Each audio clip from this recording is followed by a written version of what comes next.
Apagava-se o clamor da batalha. Os gritos de vitória misturavam-se aos lamentos dos mortos. Os caídos cobriam a planície como folhas depois de uma tempestade outonal. O sol poente lançava seu resplendor sobre os capacetes brilhantes, sobre as cotas de malha, as armaduras, as espadas quebradas e as dobras dos estandartes de seda lançados em meio às poças escarlates. Os cavaleiros jaziam em pilhas silenciosas e seus cavaleiros vestidos de aço tinham os cabelos manchados de sangue. A seu redor estavam os corpos destroçados dos arqueiros e lanceiros. Os homens faziam soar uma fanfarra de triunfo na planície, e os cascos dos cavalos dos vencedores pisoteavam os corpos dos vencidos, enquanto as linhas de batalha convergiam como os raios de uma brilhante roda para o local onde o último sobrevivente continuava realizando uma luta desigual com a morte. Naquele dia, Conan, o rei da Aquilônia, tinha visto o melhor de sua cavalaria sendo destroçada. Havia cruzado a fronteira sudeste da Aquilônia com 5.000 cavaleiros até chegar a Ofir, onde encontrou seu antigo aliado, o rei Amauros de Ofir, enfrentando-o junto às hostes de Estrabonos, o rei de Cof.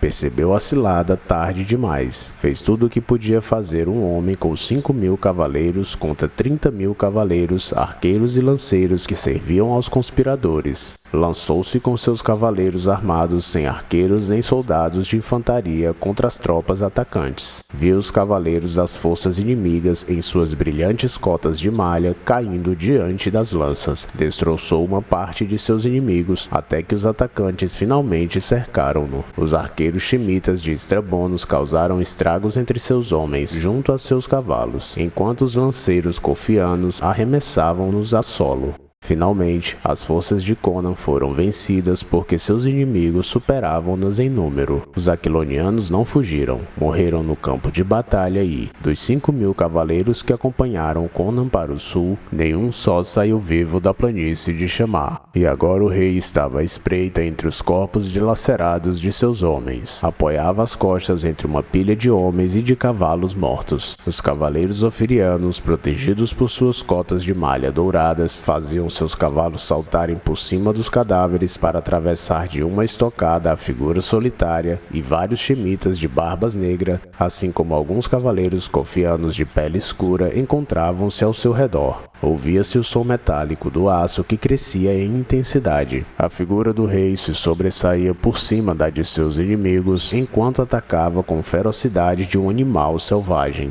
Em seguida, se viram cavalos sem cavaleiro, e a seus pés havia uma pilha de corpos despedaçados. Seus atacantes recuaram ofegando. Agora via-se os chefes conquistadores cavalgando em meio às fileiras de seus homens. Ali estava Estrabonos, de rosto largo e escuro e olhos taciturnos. Amauros esbelto, traidor e perigoso como uma cobra. Itzofalante, magro como um abutre, vestido com roupas de seda, de olhos negros e brilhantes. Contava-se lendas sombrias sobre este feiticeiro cofiano. As mulheres das aldeias do norte e do oeste assustavam suas crianças mencionando seu nome, e os serviçais rebeldes eram mais rapidamente submetidos se ameaçassem vender-lhes para Itzofalante do que com um chicote na mão. As pessoas diziam que ele tinha uma biblioteca cheia de livros de magia negra, encadernados com a pele de suas vítimas humanas, e que traficava com os poderes das trevas nos escuros sótãos de seu palácio, entregando jovens escravas em troca de segredos infernais. Ele era o verdadeiro soberano de Cof. O mesmo contemplava com um sinistro sorriso no rosto como os reis freavam seus cavalos a uma distância segura da taciturna figura que erguia-se por cima dos mortos. Até o homem mais valente recuava ao ver o brilho assassino que brotava dos ardentes olhos azuis, os quais apontava para baixo do capacete. O rosto taciturno e cicatrizado de Conan queimava de ódio. Sua armadura negra estava despedaçada e manchada de sangue. Sua enorme espada estava vermelha até a empunhadura.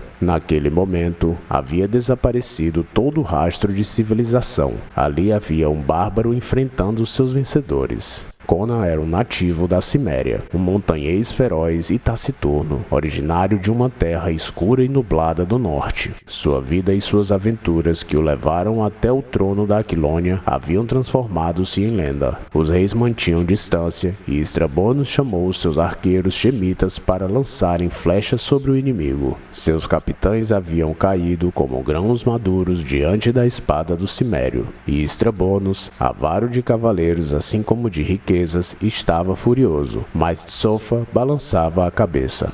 Peguem-no vivo. Isso é fácil de falar, grunhiu Estrabonus, preocupado com a possibilidade do gigante de malha negra abrir caminho em direção a eles. Quem pode capturar vivo um tigre devorador de carnes? Purista. Ele é muito superior aos meus melhores espadachins. Me custou 7 anos e montanhas de ouro para treiná-los, e ali estão, mortos. Eu disse arqueiros. E eu repito que não, respondeu Tsofa, descendo do cavalo e lançando uma gélida risada.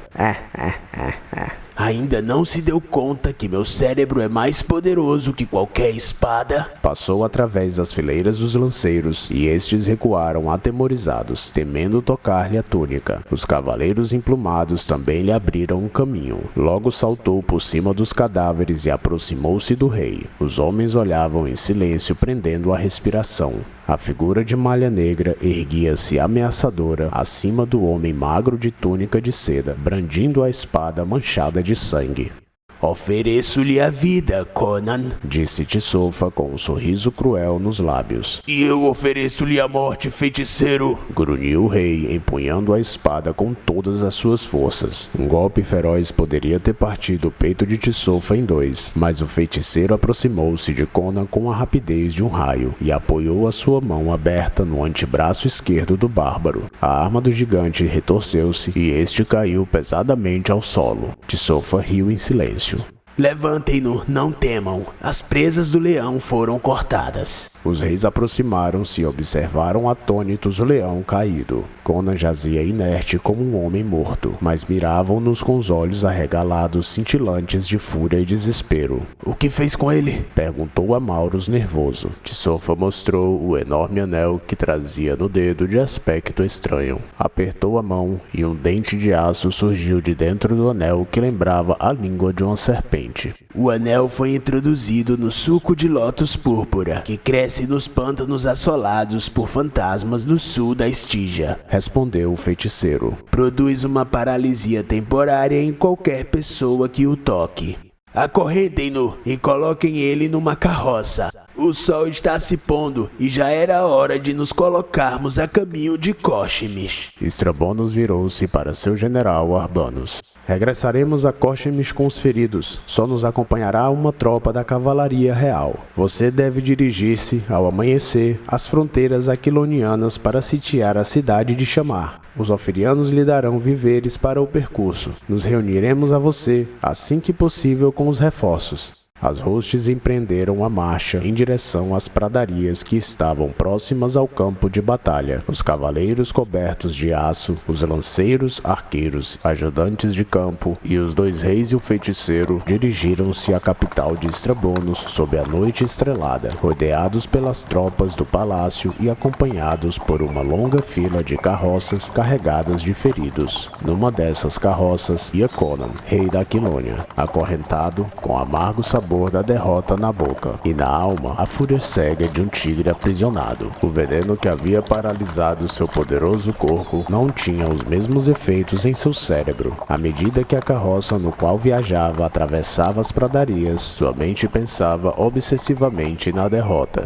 Amaurus enviaram um mercenário implorando-lhe ajuda porque, segundo dizia, estava destruindo suas terras ocidentais, que eram como uma cunha entre a fronteira da Aquilônia e o vasto reino de Cof. Havia solicitado apenas 1000 cavaleiros e a presença de Conan a fim de animar seus desmoralizados soldados. Conan o amaldiçoava mentalmente. Num gesto generoso, havia trazido 5.000 homens ao invés dos 1000 que o traidor lhe pedira. Cavalgou de boa fé para Ufir, e ali foi atacado pelos supostos rivais que haviam se aliado contra ele. Provavelmente trouxeram todo um exército para pegar a ele e aos seus 5.000 homens. Uma nuvem vermelha cobria seus olhos, suas veias estouravam em fúria e as têmporas latejavam aceleradamente. Em sua vida nunca havia sentido ira e desespero tão grandes. Com seu olho mental, viu diferentes cenas de sua vida, nas quais ele aparecia em diversas situações, como um bárbaro nu,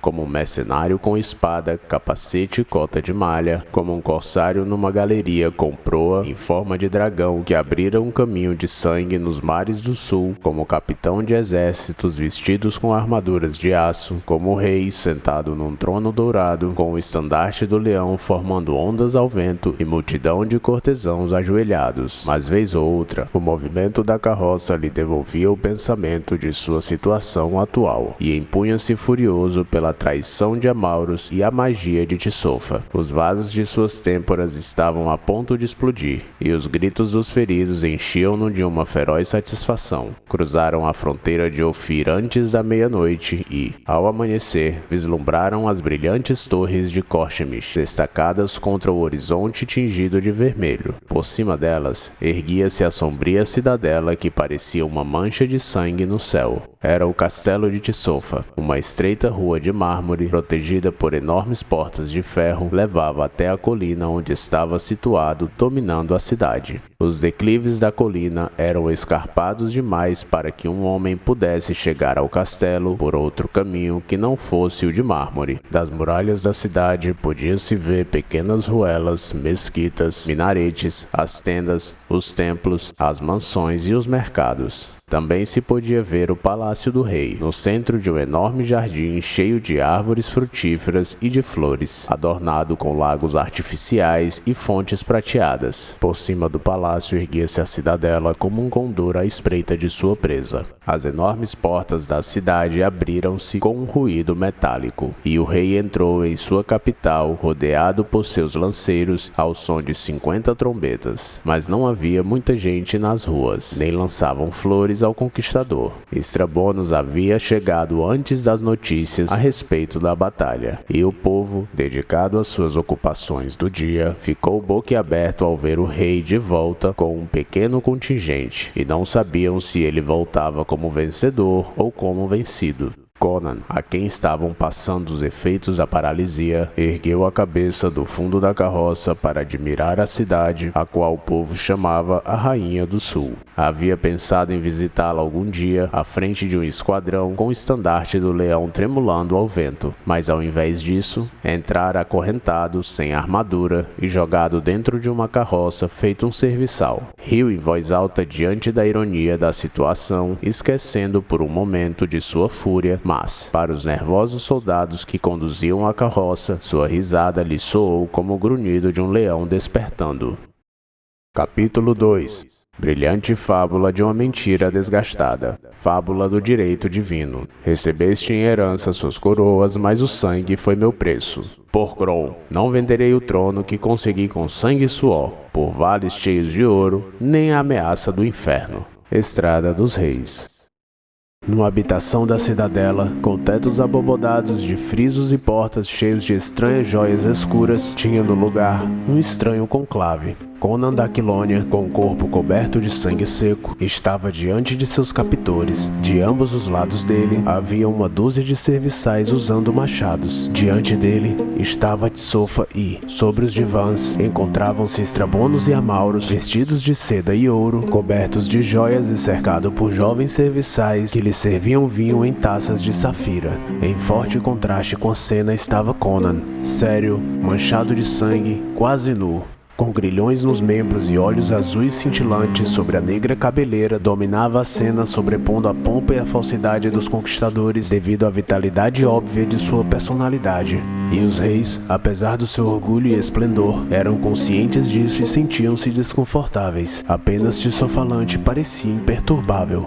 Vamos falar exatamente de nossos planos, rei da Aquilônia. Queremos expandir o nosso império, disse Tissofalante. De que modo querem meu reino, porcos? Grunhiu Conan. E quem é você, senão um aventureiro que se apossou de uma coroa que não lhe pertencia? Bárbaro vagabundo, respondeu Amauros. Estamos dispostos a te oferecer uma compensação adequada. Compensação? Perguntou Conan, rindo abertamente. O preço da infâmia e da traição. Vocês realmente acreditam que porque sou um bárbaro, vou vender meu reino e sua gente em troca da minha vida e do ouro sujo de vocês? Como se apoderaram de suas coroas. Você e esse porco moreno ao seu lado, hein? Seus pais lutaram e sofreram, servindo-lhes a coroa numa bandeja de ouro. Eu lutei por aquilo que vocês receberam de herança. E receberam sem mover um só dedo, né? Exceto para envenenar alguns de seus irmãos. E estão aí, sentados sobre o divã de seda, bebem vinho que o povo faz com o suor do rosto e falam sobre direito divino da soberania. Eu escalei e cheguei ao trono pelo abismo da barbárie. Derramei meu próprio sangue com a mesma generosidade com o qual derramei o dos outros. Se algum de nós tem direito a governar esses homens, Purkron, esse sou eu. De que forma vocês demonstraram superioridade a mim? Eu encontrei a Aquilônia nas mãos de um porco como vocês. Um homem que poderia remontar-se uma árvore genealógica há milhares de anos atrás. O país se encontrava dividido por conta das guerras dos barões. E o povo clamava pela supressão dos impostos. Hoje, nenhum nobre aquiloniano ousa maltratar o mais humilde de seus súditos. E os impostos, estes são os mais baixos de qualquer outro lugar desse mundo. E o que dizer de vocês? Do seu próprio irmão, Amauros. Domina a parte oriental do seu reino e te ameaça. E seus soldados estrabonos? Agora mesmo estão sitiando os castelos de uma dúzia ou mais de barões rebeldes. Os habitantes dos seus reinos sentem-se esmagados por impostos tirânicos. E agora querem saquear os meus? Se ousassem me soltar, eu cobriria o chão com seus miolos. Tissofalante esboçou um sinistro sorriso ao notar a ira dos reis. Tudo isso, mesmo que seja verdade, nada tem a ver com o assunto que nos ocupa. Nossos planos não são assunto seu. Sua responsabilidade termina aqui quando você assinar o pergaminho, no qual consta a abdicação em favor do príncipe Arpelo de Pelia. Lhe daremos armas e um cavalo, e 5.000 moedas de ouro, além de uma escolta que lhe acompanhará até a fronteira oriental. Deixar-me largado onde estava, antes de ir à Aquilônia para servir em seus exércitos, só que com o peso de haver ganho o nome de traidor, disse Conan com uma risada que parecia o uivo intenso de um lobo. Arpelo, hein? Eu já suspeitava desse carniceiro de Pelia. Vocês nem sequer sabem roubar e cometer pilhagem franca e honesta sem que precise de um contexto. Arpelo diz ter algumas gotas de sangue azul e vocês já o utilizam como desculpa para o roubo? É como sátrapa através do qual poderão governar. Primeiro eu lhes verei no inferno. Ora, você é um tolo! Exclama Amauros. Está em nossas mãos e podemos tirar-lhe a coroa e a vida quando quisermos. Ao ouvir isso, a resposta de Conan não foi muito majestosa, mas típica de um homem cuja natureza bárbara não havia sido anulada por sua cultura adotiva. É então que ele cospe no rosto de Amauros. O rei de Orfir levantou-se de um salto e lançou um grito furioso ao mesmo tempo que buscava sua espada. Logo, empunhou seu sabre e correu em direção ao cimério, mas nesse momento Tissofa interveio. Espere, majestade, este é o meu prisioneiro. Afaste-se, feiticeiro! Gritou Amauros furioso ao ver o brilho arrogante nos olhos do cimério. Para trás, eu disse. Tissofa tirou a mão de sua manga e lançou uma chuva de pó no rosto crispado do oferiano. Amauros deu um grito e recuou, cobrindo os olhos com as mãos. Sua espada caiu ao chão e ele desabou sobre o divã, enquanto os guardas cofianos observavam a cena impassíveis. E o rei Estrabonos bebia de um gole o conteúdo de sua taça com as mãos trêmulas. Foi então que Amauros abaixou as mãos e sacudiu a cabeça violentamente. Fiquei cego! Grunhe Amauros. O que você fez, bruxo maldito? Foi apenas um gesto para que você soubesse quem manda aqui. Respondeu Tissofa, deixando cair sua máscara de dignidade e deixando revelar sua verdadeira face maligna. Estrabonos aprendeu a lição. Agora você aprenderá a sua. O que lancei nos seus olhos não era mais que um pó que encontrei em uma tumba estígia. Porém, se eu voltar a fazê-lo, você ficará cego para o resto de sua vida. Amauros encolheu os ombros e tomou de novo a taça de vinho para dissipar o seu medo e ira. Tsofa voltou-se para Conan, que havia se mantido imperturbável durante toda a cena. Diante de um gesto do feiticeiro, os serviçais pegaram o prisioneiro e puseram à frente de Tsofa, que ia à frente do grupo. Saindo do salão, eles entram num sinuoso corredor, com mosaicos no chão e paredes adornadas com tecidos prateados e dourados, cujo do teto abobodado pendiam turíbulos que enchiam o corredor de nuvens perfumadas. Logo entraram no corredor estreito de parede de jade e azevite, de aspecto sinistro e sombrio, que terminava numa porta de cobre adornada por uma caveira humana. Na porta, havia um homem gordo e repelente, com um molho de chaves pendurados no cinto. Tratava-se do principal eunuco de Tsofa, chamado Chukel, sobre quem contavam histórias terríveis. Aquele homem havia substituído suas paixões humanas normais pela paixão bestial pela tortura.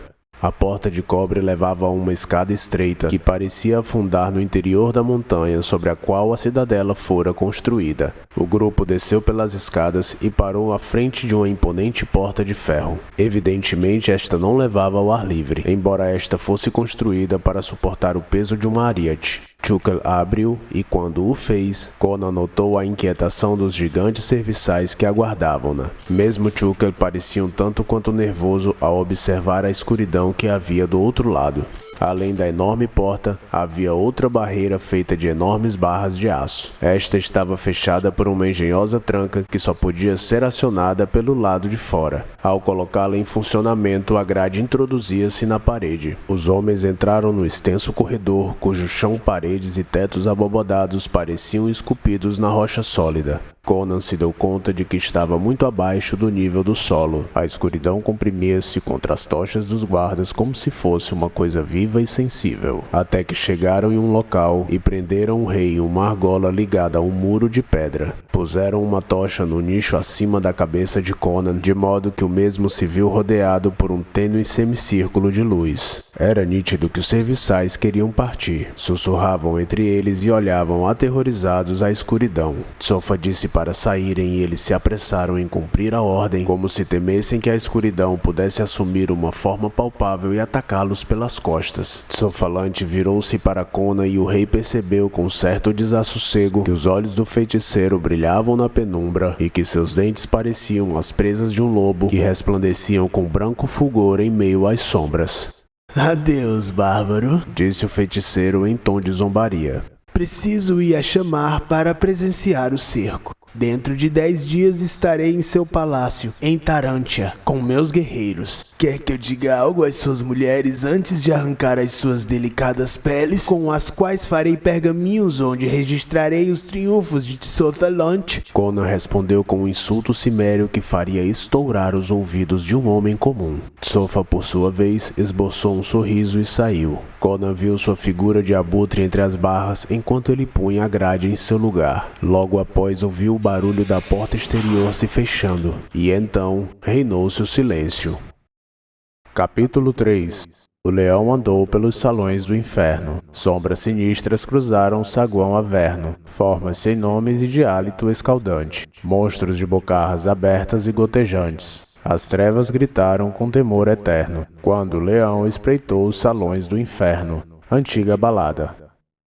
O rei Conan verificou a argola e a corrente que o prendiam. Tinha os membros livres, mas sabia que não podia romper os grilhões. Os elos da corrente eram da grossura de um dedo, e estavam unidos em uma faixa de aço que haviam colocado ao redor da sua cintura. O peso daqueles grilhões teria matado um homem comum. Os elos que sustentavam a faixa e a corrente eram tão grossos que nem sequer um martelo pesado conseguiria amassá-lo. A argola atravessava a parede, prendendo-se do outro lado. Conan praguejou e sentiu medo ao contemplar a escuridão que havia ao redor do semicírculo de luz. Os temores supersticiosos típicos dos bárbaros que ele abrigava na alma não haviam sido erradicados pela lógica da civilização. Sua primitiva imaginação enchia a escuridão subterrânea de figuras sinistras. Além disso, sua razão dizia que não haviam levado-o ali simplesmente para mantê-lo preso. Seus captores não tinham razão alguma para perdoar-lhe a vida. A verdade é que haviam levado aquele buraco para que morresse lá.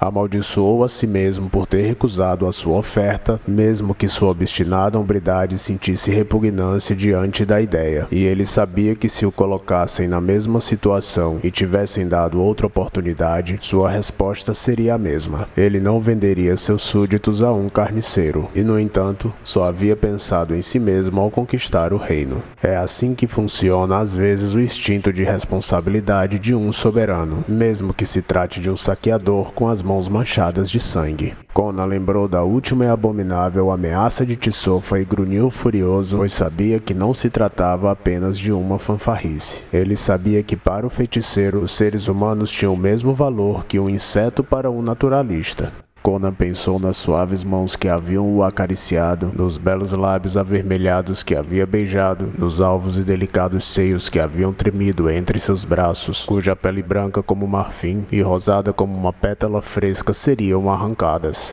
Dos lábios de Conan brotou um lamento furioso tão aterrador e inumano que, se alguém o tivesse escutado, assombraria-se com horror por vir de uma garganta humana. Seus próprios ecos causaram-lhe um estremecimento e fizeram-no pensar mais uma vez em sua situação. O rei observou atemorizado a escuridão que o cercava e pensou nas histórias que ouvira sobre a cruel necromancia de Tiçofa. Sentiu um rio gelado percorrer-lhe a espinha dorsal e deu-se conta que aquela deveria ser a sala dos horrores da qual falava a lenda. Aqueles eram calabouços e túneis nos quais Tiçofa levava a cabo seus experimentos com seres humanos, experimentos bestiais e diabólicos nos quais arriscava como blasfemo os elementos básicos da própria vida diante de todos. Os rumores diziam que o poeta louco Rinaldo havia visitado aqueles fossos e que o feiticeiro havia mostrado os horrores que realizava e que as monstruosidades que se mencionavam no terrível poema A Canção do Poço não era simplesmente fantasia de uma mente enferma. A cabeça do poeta fora despedaçada na noite em que o rei lutara para salvar a sua vida dos assassinos que o menestrel louco havia conduzido ao palácio, mas as palavras da sinistra balada ainda ressoavam nos ouvidos do rei enquanto ele se encontrava ali,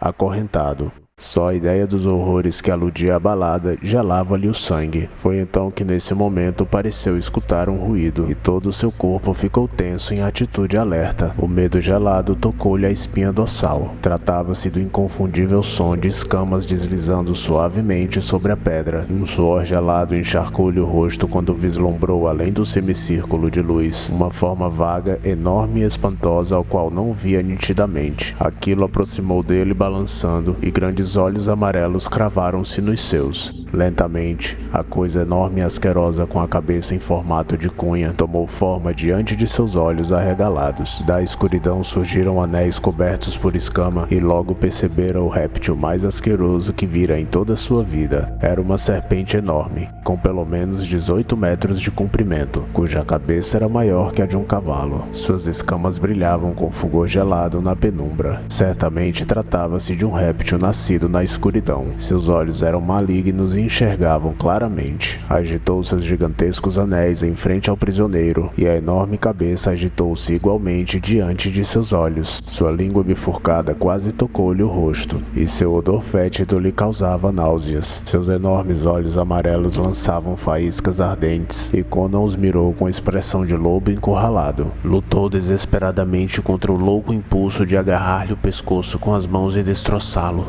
Sendo muito mais forte que um homem civilizado, havia quebrado o pescoço de uma piton em uma luta demoníaca na costa Estígia na sua época de corsário. Mas este réptil era venenoso e tinha presas de 25 centímetros de comprimento, onde destas pingava líquido incolor, ao qual ele soube que representava a morte. Podia quebrar-lhe o crânio com os punhos, mas sabia que, se fizesse o mínimo movimento, o monstro atacaria com a rapidez de um raio. Não foi por um processo de raciocínio lógico que Conan se manteve imóvel, pois a razão lhe dizia para se movimentar e acabar com aquilo logo. Foi o cego e sombrio instinto de preservação que fez com que Conan se mantivesse rígido como uma estátua de ferro. O enorme réptil se erguia, e a cabeça se encontrava muito acima da sua, enquanto o monstro observava a tocha.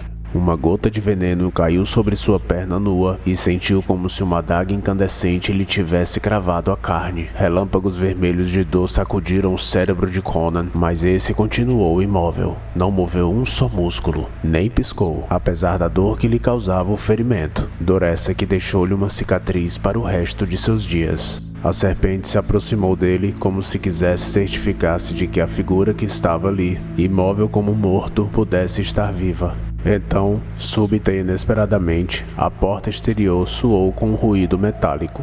A serpente, como todas de sua espécie, afastou-se com incrível rapidez, apesar de seu tamanho, e desapareceu pelo corredor. A porta então se abre de forma corrida. Viu-se uma enorme silhueta escura destacada contra o brilho das tochas. A figura entrou e, quando aproximou-se, Conan viu que se tratava de um enorme serviçal sem roupas, que em uma das mãos trazia uma enorme espada e na outra um molho de chaves. O serviçal falava na língua da costa e Conan respondia no mesmo dialeto. Havia aprendido na sua época de corsário nas costas de Koshemish. Há muito que eu queria encontrá-lo, Anha, disse o serviçal, chamando-o pelo nome tal qual conheciam os Kushitas na sua época de pirata. Anha, o leão. O serviçal esboçou um sorriso quase animal, enquanto seus olhos brilhavam avermelhados com o fulgor da tocha. Me arrisquei muito para vir vê-lo. Veja, as chaves dos seus grilhões. Roubei-as de Chukal. O que me dará por elas? Perguntou, agitando as chaves diante dos olhos de Conan. Dou 10.000 moedas de ouro por ela. Respondeu rapidamente o rei, com esperança no coração. Não é o bastante, tendo em conta o risco que corro. Seu falante é capaz de enviar seus monstros para que me devorem. Já Chukal, se der conta que roubei suas chaves, me pendurará pelo... Bom, essa é sua última oferta? 15.000 moedas e um palácio em Pointen. O serviçal deu um grito e pôs-se a dar saltos de alegria. Mais! Pede o serviçal aos gritos. Ofereça-me mais. O que me dará? Ora, cão, se eu tivesse livre te quebraria o pescoço. Por acaso Chukal lhe enviou para cá para que zombasse de mim? Chukal? Não, ele não sabe nada disso. Respondeu o serviçal, estirando seu grosso pescoço para olhar fixamente nos olhos de Conan. Lhe conheço há muito tempo, desde quando era chefe de um povo livre. Tempos antes dos estígios me venderem a esses povos do norte. Não se lembra do sangue de Abombe? Quando seus lobos humanos atacaram? Você matou um chefe diante do palácio do rei de Ajaga, e o outro chefe fugiu. Meu irmão foi o chefe que morreu, e eu, o chefe que fugiu. Exijo que pague com sangue, Anha. Se me liberar, eu lhe darei o seu peso em ouro, disse Conan com um grunhido. Os olhos do serviçal brilharam e seus dentes brancos cintilaram como os de um lobo à luz das tochas. Sim, cão branco, você é como todos os de sua raça, mas, para um serviçal, o ouro jamais pode substituir o sangue. O preço que eu exijo é a sua cabeça, Anha. O eco dessas últimas palavras, pronunciadas a gritos, ressoou no calabouço. Conan ficou tenso, apertando inconscientemente os grilhões e com uma sensação de repugnância diante da ideia de morrer como uma ovelha. Naquele exato momento, viu uma espantosa sombra movendo-se na escuridão. Sofa jamais saberá.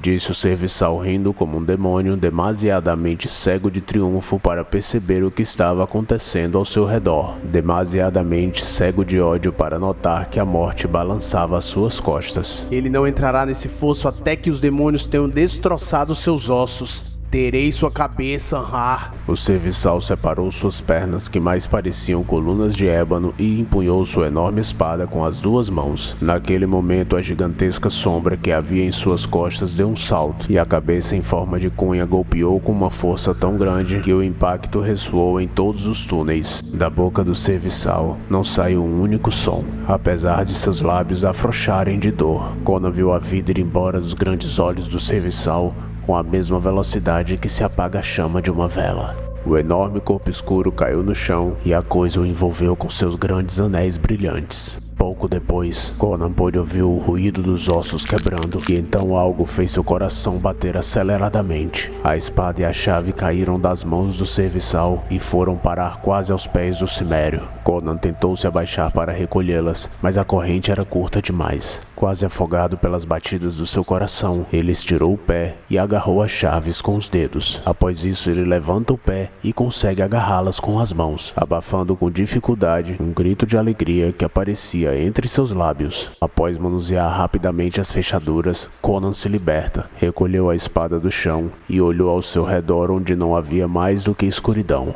Conan dirigiu-se à porta aberta, deu alguns passos e chegou à soleira. Uma risada aguda ressoou o fosso enquanto a grade se fechava. Através desta, ele viu um rosto demoníaco. Tukel, o eunuco, havia seguido os rastros das chaves que haviam sido lhes roubadas, mas certamente não havia visto a espada que o prisioneiro possuía na mão.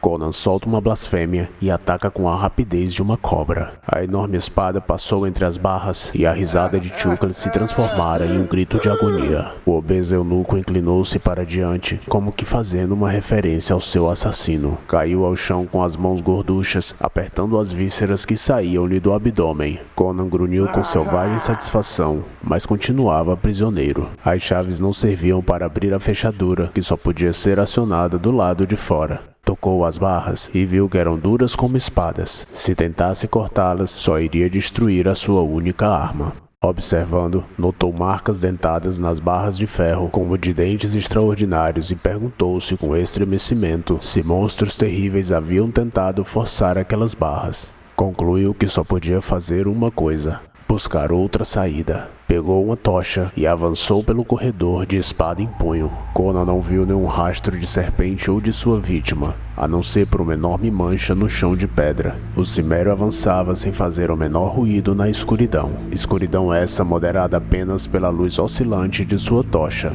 Avançou com cuidado, observando cuidadosamente o chão para evitar cair em algum poço.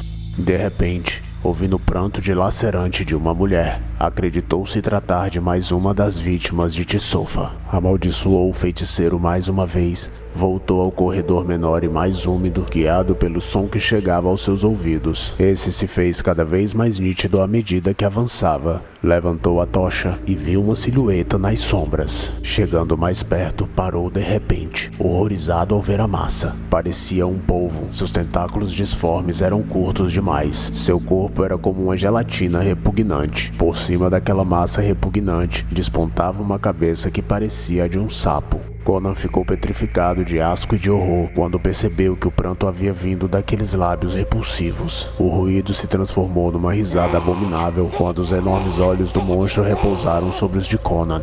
O mesmo aproximou-se movendo o corpo trêmulo até decidir recuar e fugir pelo túnel, não confiando em sua espada. A coisa poderia ser feita de material terreno, mas seu corpo estremecera ao vê-la. Ele duvidava se sua espada poderia danificá-la. Durante um breve espaço de tempo, viu a coisa agitar-se às suas costas e dar uma risada terrível. O aspecto inconfundivelmente humano de seu riso deixava-o louco. Era a mesma risada que ouvia dos grossos lábios de mulheres lascivas de Shadza, a maldita, quando as moças cativas eram despidas no leilão público.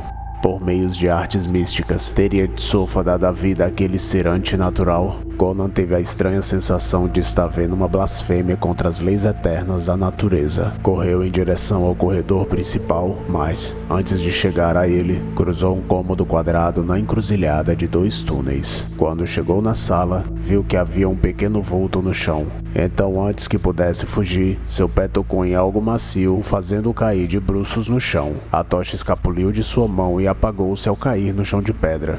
Conan levantou-se meio atordoado e tateou na escuridão. O senso de orientação estava confuso e sentia-se incapaz de determinar em que direção estava o corredor principal. Não procurou a tocha, já que não havia meio de voltar a acendê-la. Suas mãos encontraram a boca de vários túneis, acabando por escolher um ao acaso. Nunca soube por quanto tempo caminhou pelo túnel, mas, subitamente, seus sentidos bárbaros avisaram-lhe sobre o perigo. Parando repentinamente, invadiu-lhe uma sensação semelhante à que havia experimentado uma vez diante de um profundo precipício na mais absoluta escuridão. Conan aproximou-se engateando à borda do abismo e roçou com a mão estendida o contorno do poço, em cujo interior o chão do túnel parecia submergir abruptamente. As paredes eram viscosas e úmidas ao tato e pareciam descer às profundezas. Alongando um braço nas trevas, mal conseguia tocar com a ponta da espada a beira oposta. Podia cruzá-lo com um pulo, mas não via sentido em fazê-lo.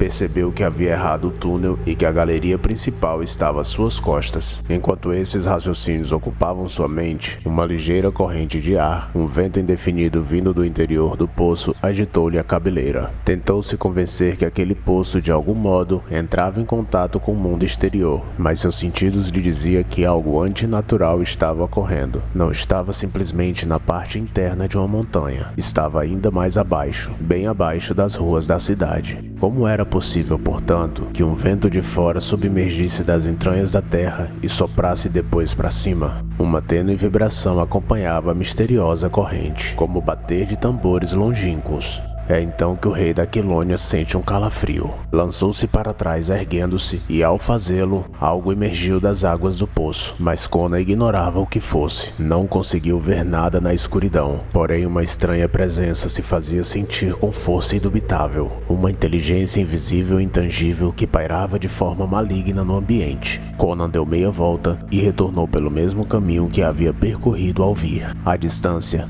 percebeu um tênue brilho vermelho e decidiu dirigir-se a ele. Quando ainda o acreditava distante, bateu sua cabeça numa parede sólida e ali aos seus pés encontrou a origem do brilho. Era sua tocha, com a chama apagada, mas com rescaldo avermelhado na ponta. Levantando-a com cuidado do chão, soprou-a e a chama avivou-se mais uma vez. Um suspiro de alívio escapou-lhe dos lábios. Estava novamente na sala onde os dois túneis se cruzavam. Foi então que voltou a orientar-se. Depois de localizar o túnel pelo qual dirigira-se à passagem principal, encaminhou-se para lá, e ao fazê-lo, a chama oscilou violentamente como se lábios invisíveis tivessem soprado sobre ela. Sentiu novamente uma presença e decidiu levantar a tocha para iluminar toda a moradia. Sem sucesso em perceber o que poderia ter feito aquilo, ainda assim, percebeu que algo invisível e incorpóreo flutuava no ar, deslizando como uma lesma e murmurando crueldades que, embora inaudíveis, ele percebia de forma instintiva. Agitou furiosamente a espada e sentiu como se tivesse rasgado teias de aranha. Um gélido horror invadiu seus sentidos e ele fugiu enquanto sentia um hálito fétido e quente em suas costas nuas. Ao adentrar a passagem principal, já não percebeu presença alguma, fosse visível ou invisível.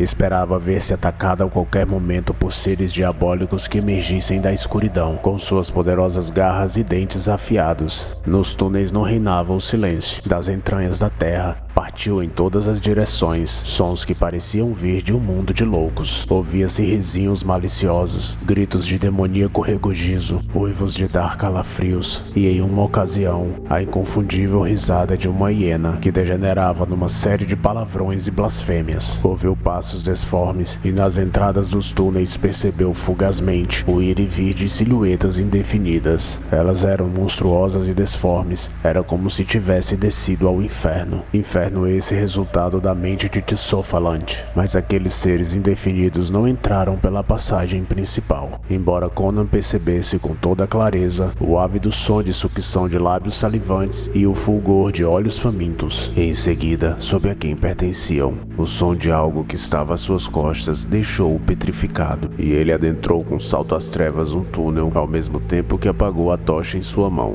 Mais além, na galeria, ouviu a grande serpente que arrastava-se pesadamente devido ao seu recente e horripilante festim.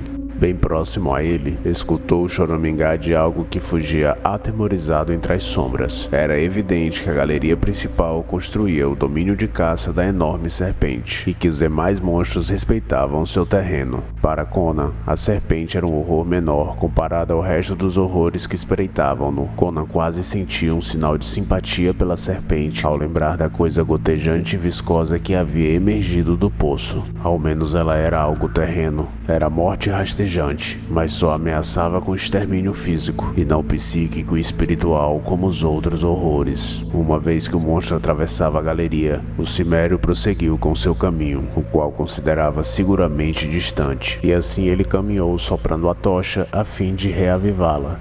Mal havia percorrido um trecho, escutou um gemido quase inaudível que parecia vir da boca negra de um túnel próximo. Embora os instintos lhe indicassem precaução, sua curiosidade o fez dirigir-se ao túnel, mantendo a tocha no alto que já não era mais do que um pequeno toco. Julgava-se preparado a enfrentar qualquer coisa, mas a cena que apareceu diante de seus olhos deixou-o boquiaberto. Diante dele, estendia-se uma ampla moradia da qual os extremos foram transformados em jaula através de uma série de barras que, a pouca distância umas das outras, presas entre o chão e o teto, encontravam-se seguramente fixas num chão de pedra. Em seu interior jazia uma figura, e Conan pôde ver, à medida que se aproximava, que tratava-se de um homem, ou da réplica exata de um homem, atado com os aros de uma densa parreira que parecia brotar da sólida pedra do chão. Seus galhos estavam cobertos de uma folha estranhamente pontiaguda e de uma profusão de botões intensamente vermelhos, não um vermelho resplandecente de pétalas naturais, mas uma cor rubra, lívida e antinatural, uma espécie de perversão do mundo vegetal. Os galhos retorcidos encontravam-se em torno do corpo nu e membros do homem, como que abraçando e cobrindo de beijos ansiosos a sua carne entumecida.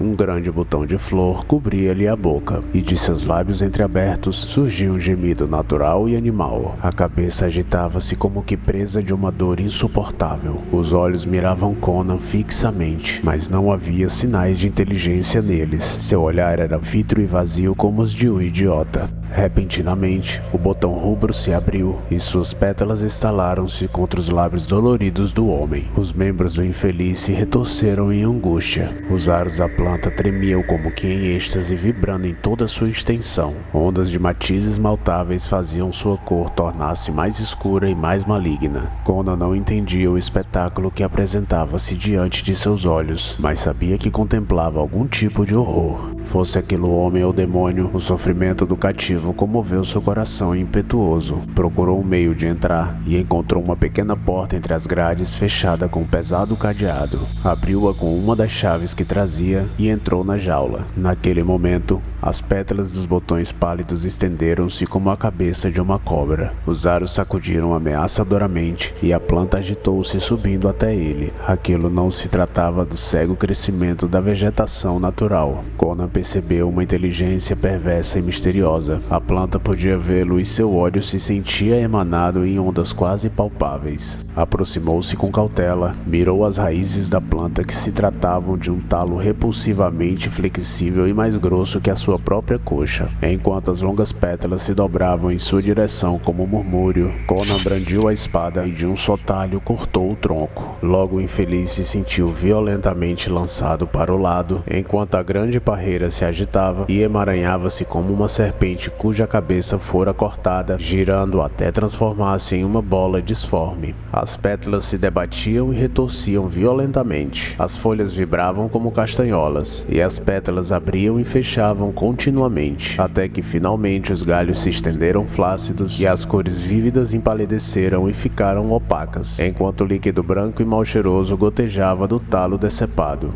Conan contemplava fascinado o espetáculo, quando repentinamente um ruído em suas costas o fez dar meia volta com a espada erguida. O homem recém-libertado estava de pé o observando, e Conan o olhou de volta estupefato. Seus olhos já não pareciam meras conchas vazias sem expressão em um rosto esgotado. Escuros e meditabundos resplandeciam de vida e inteligência, e a expressão de imbecilidade havia desaparecido do seu rosto como se fosse uma máscara. Sua cabeça era estreita e bem formada, de fronte alto e majestoso. O porte do homem era aristocrático, o que fazia-se evidente tanto na sua figura alta, magra e esbelta, quanto em suas mãos e pés de reduzido tamanho. As primeiras palavras que disse foram estranhas e surpreendentes. Em que ano estamos? Perguntou falando em cotiano. Hoje é o último dia Zuluk, do ano da gazela, respondeu Conan. Yakolan Star. Murmura o estrangeiro. 10 anos. Passou a mão na testa e sacudiu a cabeça como que para livrar seu cérebro das teias de aranha. Ainda vejo tudo confuso. Depois de um vazio de 10 anos, não se pode esperar que a mente comece a funcionar imediatamente com clareza. Mas me diga, quem é você? Sou Conan no passado da Ciméria e hoje rei da Quilônia. Os olhos do outro indicaram surpresa. Fala sério e não me diz. Estrangulei-o em seu próprio trono no dia que tomei a cidade real, respondeu Conan. Uma certa ingenuidade na resposta fez com que os lábios do estranho se contraíssem. Perdão, Majestade. Eu deveria tê-lo agradecido o serviço que me prestou. Sou como um homem que desperta repentinamente de um sono mais profundo que a morte, e cheio de pesadelos mais terríveis que o próprio inferno. Mas sei que me libertou. Diga-me, por que cortou o talo da planta iófiga em vez de arrancá-la pela raiz? Aprendi desde muito cedo a evitar o contato da carne com aquilo que meus sentidos não compreendem, respondeu o Cimério. Fizeste bem, acrescentou o estrangeiro, pois se conseguisse arrancá-la, se encontraria agarrada às suas raízes, coisa que nem mesmo sua espada conseguiria vencer, já que as raízes de Iófiga brotam no próprio inferno. Sei, mas quem é você? O povo me chamava de Pelias. Como? Gritou o rei. Pelias, o bruxo rival de Tsofalante que desapareceu da Terra há 10 anos? Não exatamente da terra, respondeu Pelias com um sorriso irônico. Tsofa preferiu me prender aqui com grilhões mais firmes do que ferro oxidado. Me trancou aqui junto com esta planta diabólica, cujas sementes viajaram pelo cosmo negro de Yagi o Maldito, para que eu não encontrasse terreno mais fértil que a corrupção, infestada de vermes dos solos do inferno. Eu não conseguia lembrar de minha magia, nem de palavras e símbolos de meu poder, pois esta coisa maldita me abraçava e sorvia meu espírito com suas carícias repugnantes. Sugava o conteúdo de minha mente dia e noite, deixando meu cérebro tão vazio quanto uma jarra de vinho quebrada. 10 anos. Que Ishtar nos proteja. Conan continuou segurando o toco de tocha e com a outra mão a espada baixa. Era evidente que o homem estava louco, e no entanto, não haviam rastros de loucura nos estranhos olhos escuros que repousavam tão seguramente sobre ele. Diga-me, Tsofa está em Koshemish? Espere, não precisa responder. Meus poderes começam a despertar de sua letargia, e percebo em sua mente uma grande batalha e um rei aprisionado à traição. E vejo Tsofalante cavalgando sem descanso para Tibor, com Istra Bônus e o rei de Ofir. Minhas artes estão recém-despertas, ainda frágeis demais para enfrentar tão rápido Tsofa. Preciso de tempo para recuperar as forças e voltar a utilizar meus poderes. Vamos sair deste inferno. Conan fez ressoar seu molho de chaves com desalento. A grade exterior está trancada com uma tranca que só pode ser acionada do lado de fora. Sabe se há outra saída por esses túneis? Só uma que nenhum de nós ousaria usar, visto que só conduz para baixo e não para cima, disse Pelias rindo. Mas não importa, vamos ver essa grade. Dirigiu-se à galeria com passos inseguros de quem não usara suas pernas há muito tempo, mas pouco a pouco, seus membros foram recuperando a firmeza. Foi então que Conan disse atrás dele inquieto. A maldita e gigantesca serpente arrastando-se por esses túneis. Andemos com cuidado, a não ser que queira acabar dentro de sua boca.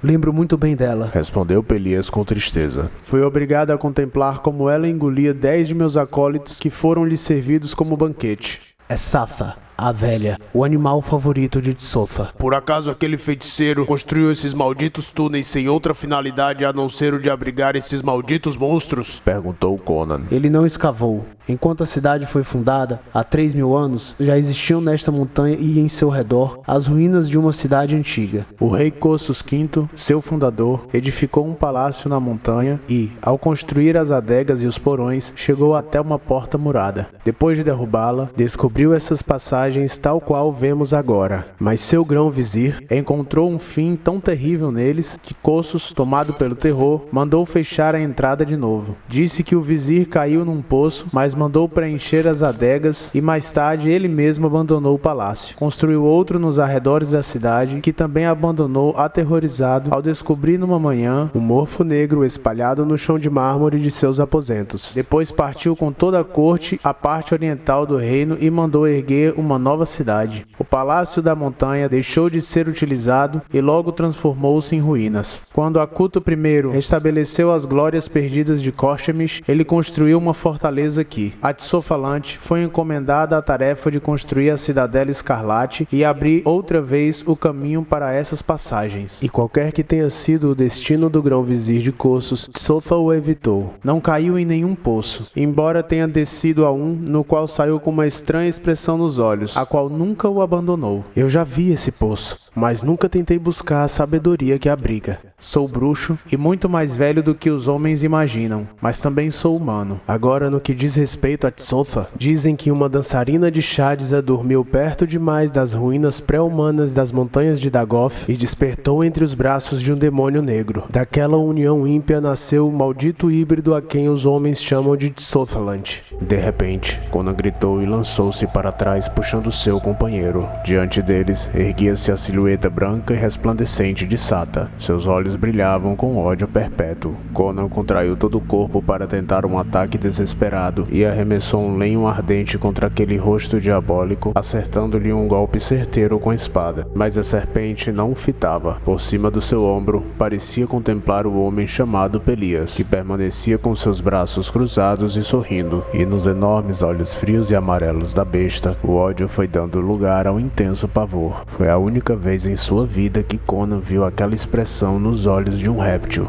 A mesma dispara, deixando atrás de si um redemoinho como o que é produzido em um forte vendaval. A grande serpente desaparecera.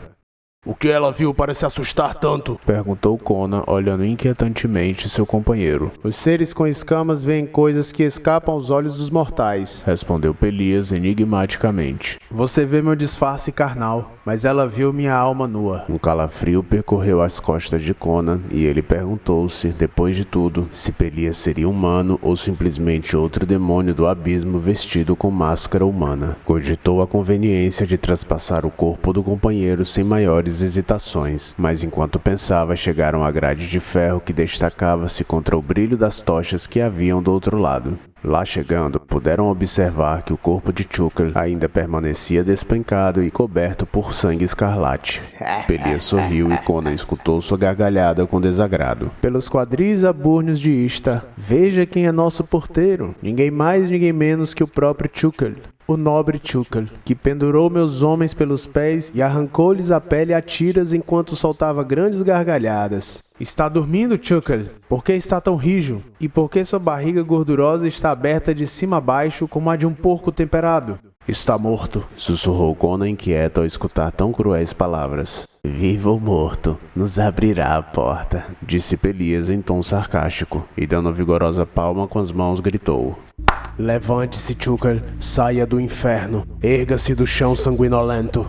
Abra a porta a teu amo, obedeça, eu te ordeno. Um espantoso gemido ressoou nos túneis. Conan sentiu seu corpo coberto de suor frio e os cabelos arrepiados de pânico. O corpo de Chukal começou a mover-se lentamente e estendeu suas mãos grossas em um gesto infantil. A risada impiedosa de Pelias cortava o ar como um machado de sílex, enquanto o corpo do eunuco tentava endireitar-se agarrando as barras das grades. Conan observava como seu sangue virava gelo e a medula dos ossos água. Os olhos arregalados de Chukal encontravam-se vítreis e vazios, e da grande abertura em sua barriga, suas entranhas pendiam flácidas até o chão. Os pés do eunuco emaranhavam-se em suas tripas enquanto mexia no cadeado. O cadáver movia-se como um autômato. Observando tudo aquilo, Conan pensava que, devido a algum azar imprevisto, o homem pudesse estar vivo, mas não era assim.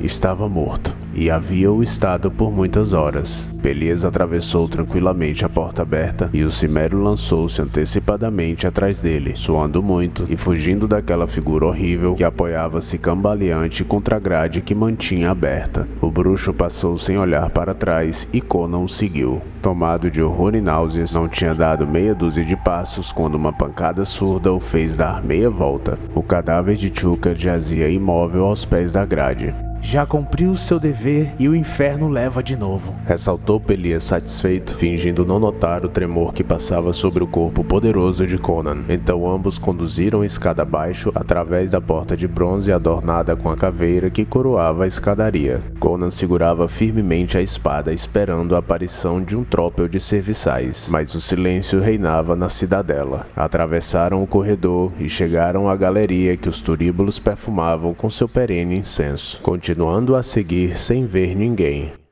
Os serviçais e os soldados estão alojados na outra parte da cidadela, disse Pelias. Esta noite, com seu senhor ausente, estarão embriagados com vinho e com suco de lótus. Conan olhou por uma janela em forma de barco, com um parapeito dourado, que se abria sobre um enorme terraço, e gritou uma maldição surpreso ao ver o escuro do céu salpicado de estrelas. O sol se encontrara às entranhas da terra. Naquele momento passava da meia-noite. Não percebera quanto tempo havia permanecido sob a terra, e de repente sentiu sede e fome feroz. Pelias lhe conduziu para uma moradia de cúpula dourada e chão de prata, cujas paredes de lápis lazuli estavam cheias de porta. Com um suspiro de satisfação, o bruxo despencou sobre o divã de seda.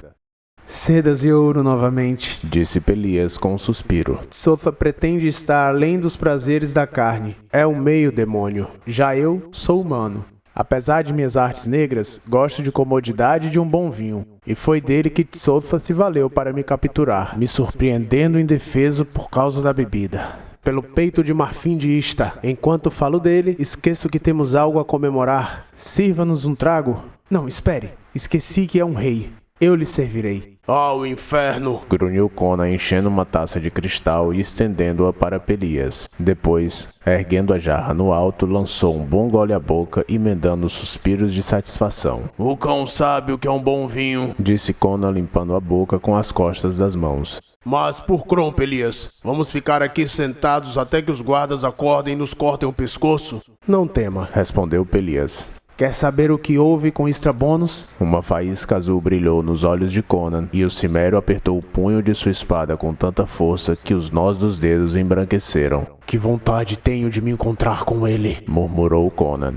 Ali, sobre uma mesa de ébano, havia um cristal grande e resplandecente. Pelias o pegou. O cristal de Tissofalante, um brinquedo para crianças, mais útil quando há tempo para ciências maiores. Colocou-o sobre a mesa diante dos olhos de Conan. O rei viu abismos envoltos em nuvens que se tornavam cada vez mais profundos e extensos. Lamentante, as brumas e as nuvens foram se dissipando para dar lugar a uma paisagem familiar. Viam-se grandes planícies que acabavam em um rio largo e tortuoso, atrás do qual o plano se transformava numa cordilheira de montanhas com pouca altura. Na margem setentrional do rio, erguia-se uma cidade murada protegida por um fosso que desembocava em ambas as extremidades do rio.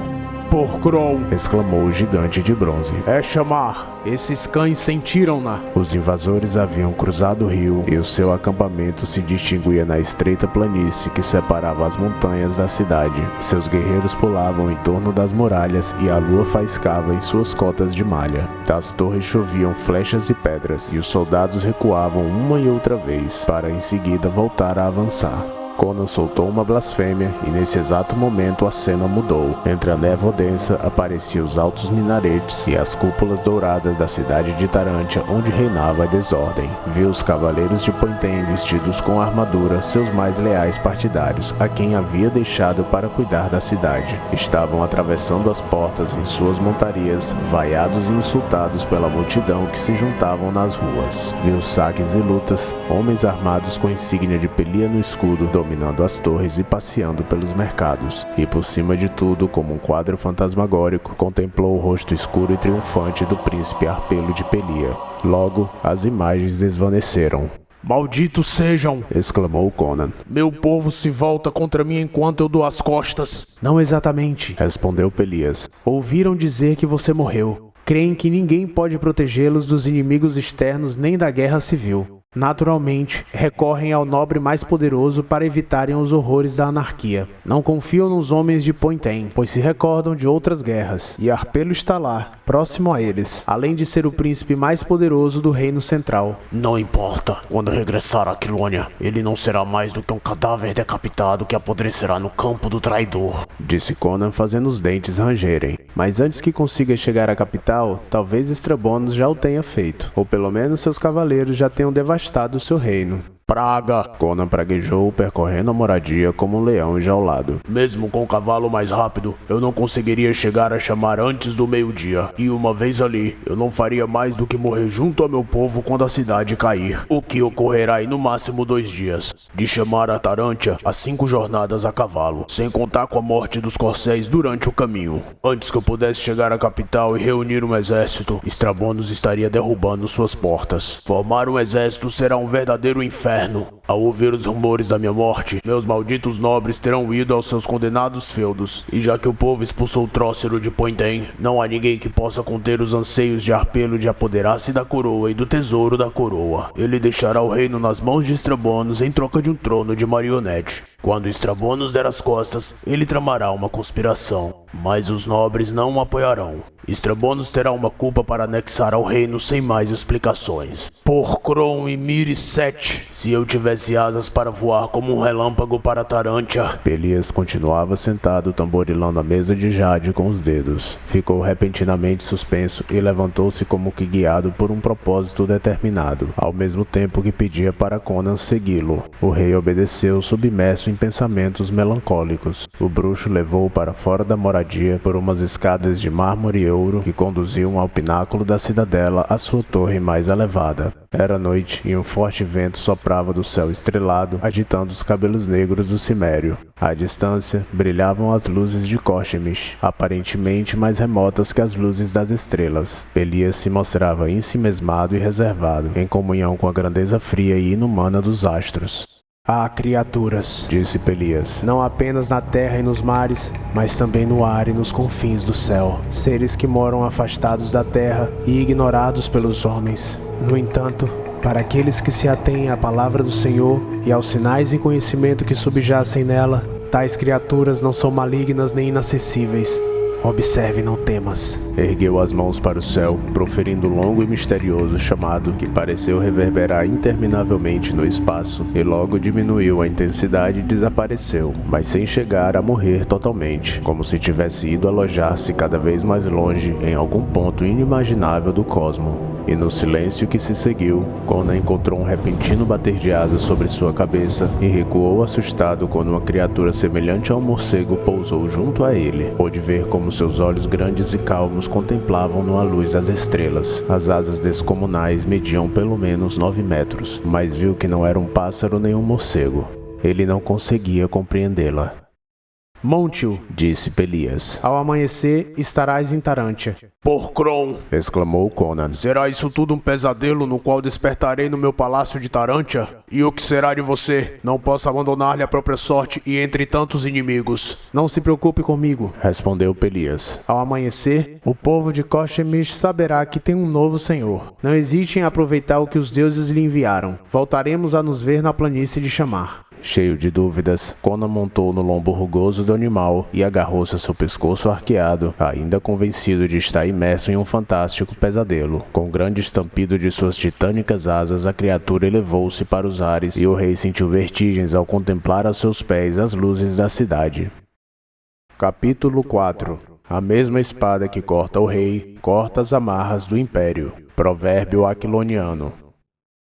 As luzes de Tarantia ferviam com a multidão que berrava irada. Eles agitavam seus punhos e lanças enferrujadas. Faltava pouco para amanhecer o dia após a batalha de Chamar. Os acontecimentos manifestavam-se com tanta pressa que confundiam a compreensão. Por meios que só Tissofalante conhecia, a notícia da morte do rei havia chegado a Tarantia 6 horas depois da batalha. O resultado foi o caos. Os barões abandonaram a capital do reino a todo galope para reforçar as defesas de seus castelos contra seus atacantes. O forte reino que Conan criara parecia cambalear à beira do desmantelamento. Os plebeus e comerciantes tremiam ante a iminência do regresso ao regime feudal. O povo precisava urgentemente de um rei que os protegesse, tanto de sua aristocracia quanto de seus inimigos externos. O conde Trócero, a quem Conan havia deixado o comando da cidade, tentava infundir-lhes confiança, mas seu medo irracional lhes fazia lembrar das antigas guerras civis e de como aquele mesmo conde havia sitiado Tarantia há 15 anos atrás. Pelas ruas gritavam que Trócero havia traído o rei e que planejava saquear a cidade. Mercenários começaram a saquear as casas extorquindo mercadores. Mulheres aos gritos eram encontradas desesperadas. Trócero eliminou os saqueadores, espalhou seus cadáveres pelas ruas, fazendo-os regressar a seus quartéis e eliminou seus chefes. Mesmo assim,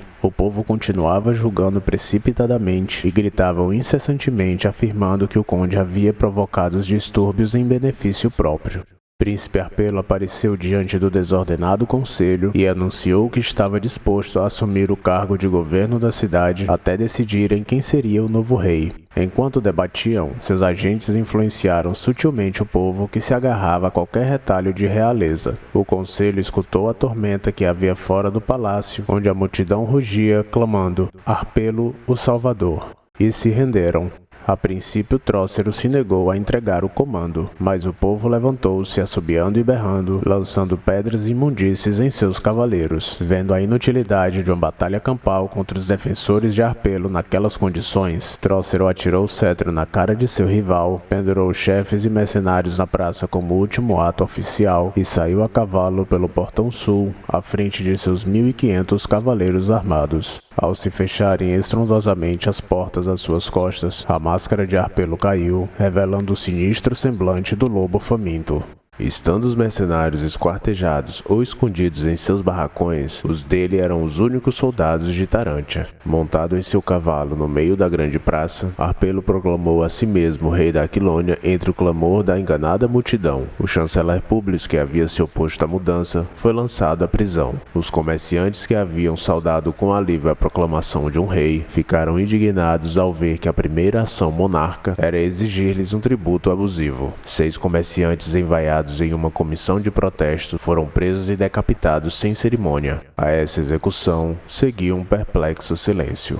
Os comerciantes, como costumam fazer ao se defrontarem com o poder que não podem enfrentar com dinheiro, caíram prostrados sobre suas gordas barrigas e lamberam as botas do opressor. O povo simples se desinteressou pelo destino dos comerciantes, mas começou a murmurar quando descobriram que a soldadesca peliana, sob pretexto de manter a ordem, era tão perversa quanto os bandidos turanianos. Choveram as queixas por extorsão, assassinato e pilhagem sobre Arpelo, que havia instalado sua residência no palácio de Públio, porque os desesperados conselheiros condenados por ordem sua defendiam o palácio real contra os soldados. A essa altura, Arpelo já havia tomado posse do Palácio do Prazer e as mulheres de Conan foram arrastadas até a sua morada. O povo murmurou ao ver as belezas reais retorcendo-se nas mãos brutais dos seus sequestradores de armaduras de ferro. As jovens de olhos escuros de Pointen, as belas moças de cabelos negros de Zamora, Zingara e Hircânia, as britonianas de cabelos loiros, todas choravam de espanto e de vergonha, pois não estavam habituadas à brutalidade.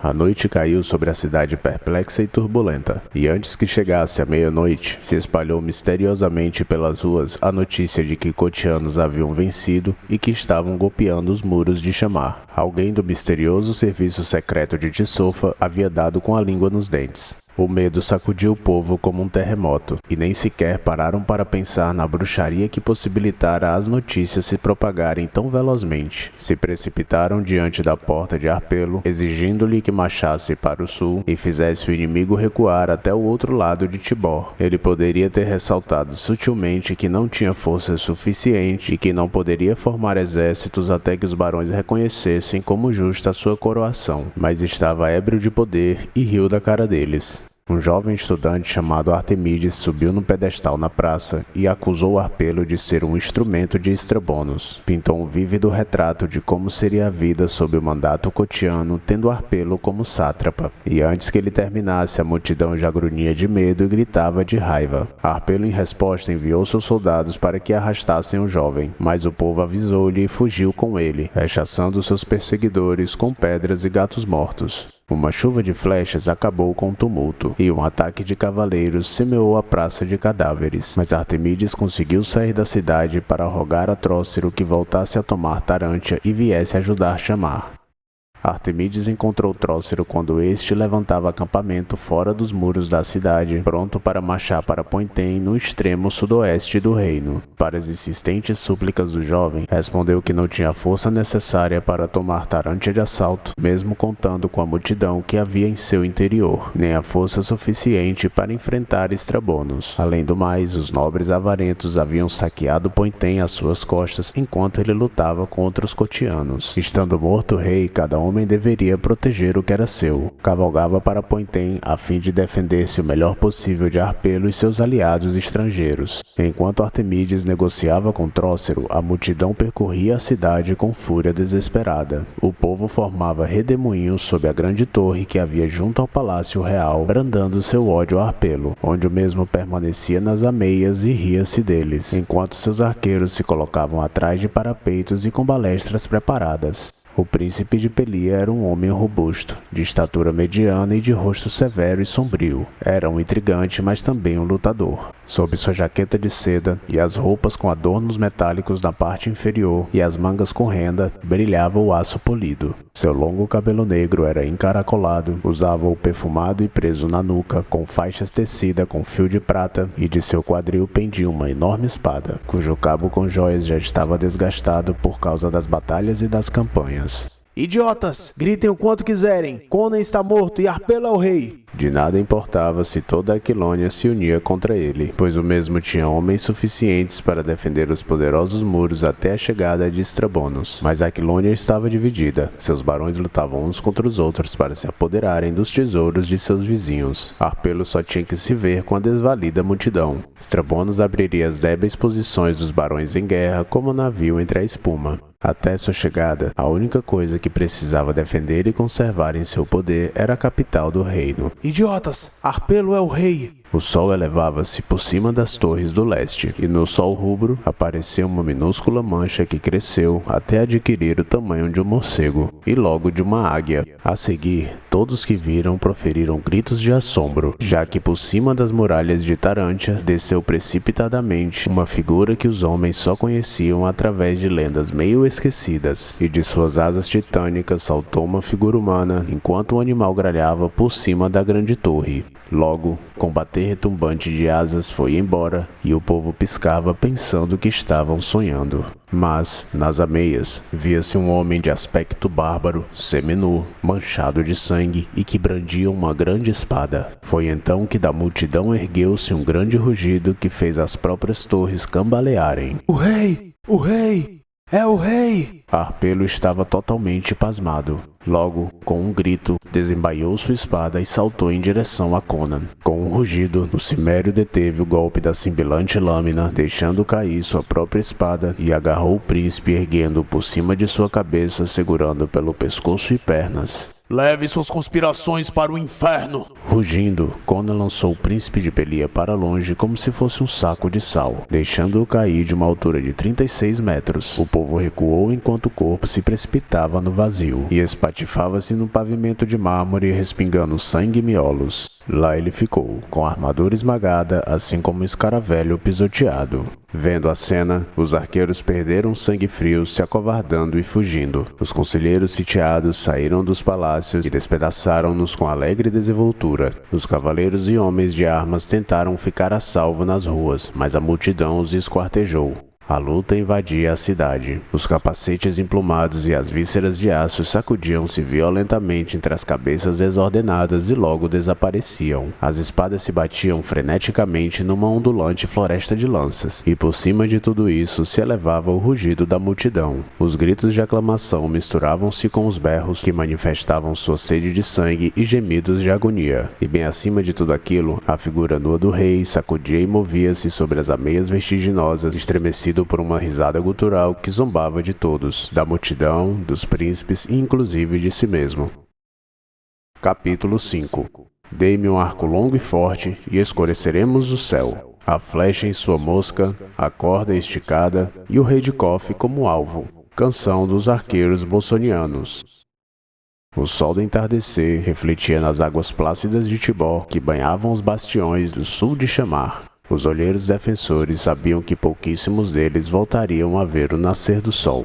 Os pavilhões dos sitiadores abarrotavam as planícies como se fossem milhares de manchas. Os habitantes de Chamar não haviam conseguido evitar que cruzassem o rio, já que eles dobravam em número. As barcaças acorrentadas umas nas outras formavam uma ponte, pela qual o invasor derramava suas hordas incessantes. Estrabonos não se atrevera a seguir sua marcha para dentro de Aquilônia, deixando Chamar às suas costas sem tê-la conquistado. Havia mandado terra dentro seus velozes cavaleiros, os parris, para assolarem a região. região e havia erigido suas máquinas de assédio na planície. Tinha estendida em meio ao rio uma frota de barcaças proporcionadas por Amauros, que chegava até a muralha que fazia fronteira com a corrente de água. Alguns daqueles barcos a remo haviam sido afundados por pedras lançadas de dentro da cidade, que atravessaram a cobertura e romperam violentamente suas tábuas, mas o restante continuava no cerco e, desde as proas, o topo dos mastros protegidos por trincheiras, os arqueiros estavam atacando as pequenas torres que davam no rio. Eram chemitas nascidos de arco na mão, aos quais nenhum arqueiro aquiloniano podia equiparar-se. Na parte terrestre, catapultas lançavam uma chuva de seixos arredondados e troncos de árvores que caía entre os defensores, atravessando os telhados e esmagando os seres humanos como escaravelhos. Os arietes golpeavam incessantemente as portas. A parte superior do poço fora rodeada com uma barragem e, uma vez privada da água que continha, havia sido preenchida com seixos redondos, terra e também cavalos e homens mortos. Aos pés das muralhas, empilhavam-se figuras vestidas com cotas de malha que golpeavam as portas, colocavam escadas e empurravam as torres de assédio, abarrotadas de lanceiros contra as pequenas torres da muralha. Na cidade toda, a esperança já havia sido abandonada. Haviam apenas 500 homens resistindo ao ataque de 40.000 guerreiros. Até ali, não havia chegado notícias do reino, cujo posto mais avançado era a cidade. Conan estava morto, segundo gritavam os exultantes invasores. Só a forte muralha e a valentia desesperada de seus defensores havia mantido-os na fronteira durante tanto tempo. Aquela situação não se manteria para sempre.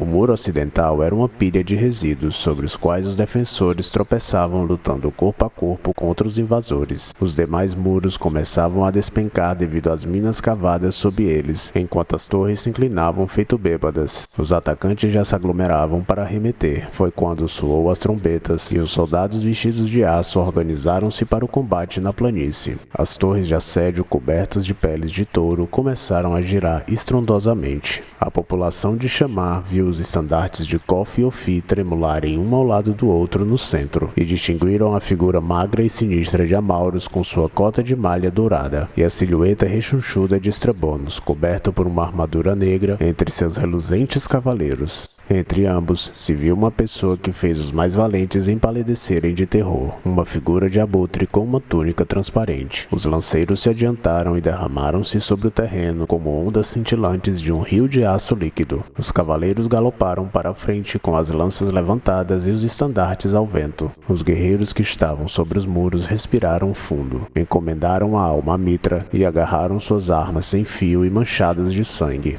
Logo, sem nenhum sinal de aviso, um toque de corneta rompeu o ar com estrondo. Um barulho de cascos de cavalo se sobrepôs ao estrondo das hostes lançadas ao ataque. Ao norte da planície que o exército cruzava, erguia-se uma série de pequenas colinas que ficavam mais altas ao norte e ao oeste como uma escada gigante. E então, descendo por aquelas colinas como a agitação no mar que anunciavam a tempestade, irromperam os esparres que estavam devastando a região, inclinados sobre suas montarias, esporeando-os ferozmente e, atrás deles, se via o sol refletido sobre o exército de aço em movimento, onde os mesmos avançavam até ficarem totalmente visíveis. E saindo dos desfiladeiros, podia-se ver cavaleiros com cotas de malha e o grande leão no estandarte da Aquilônia. Uma grande gritaria rasgou o céu, vinda dos homens que observavam a cena entusiasmados das torres. Em seu êxtase, os guerreiros fizeram chocar suas espadas cegas contra escudos amassados e os habitantes da cidade, mendigos esfarrapados, ricos comerciantes, prostitutas com capas coloridas e damas envoltas em seda e em cetins, caíram de joelho e clamaram jubilosamente a mitra, vertendo lágrimas de gratidão que encharcavam-lhes o rosto. Estrabonos, que dava ordens freneticamente junto a Arbanos, destinadas a cercar as linhas do exército para enfrentar a inesperada ameaça, grunhiu: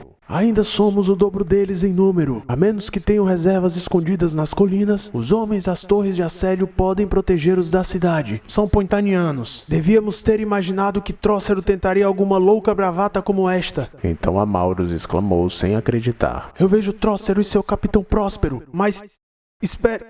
Quem cavalga entre eles ali? Ista nos proteja, é o rei Conan. Gritou Estrabonos empalidecido. Está louco? Berrou Tsofa agitando-se convulsivamente. Conan está no ventre de Sata há dias. Parou repentinamente, olhando como um louco a tropa que se dispersava em filas pela planície. Era impossível confundir aquela gigantesca figura com a armadura negra e enfeites dourados que montava um grande corcel negro, o qual galopava sobre as obras sedosas do grande estandarte que ondulava ao vento. Dos lábios de Tsofa brotou um grito de fúria felina que lhe salpicou a barba encrespada. Pela primeira vez em sua vida, Estrabonos viu o bruxo totalmente transtornado e isso o aterrorizou. A bruxaria aqui! Berrou Tsofa, arrancando loucamente a barba. Como é possível que tenha escapado e chegado a tempo para voltar tão rapidamente com o exército? Isso é obra de Pelias. Maldito seja! Posso notar a mão dele nisso.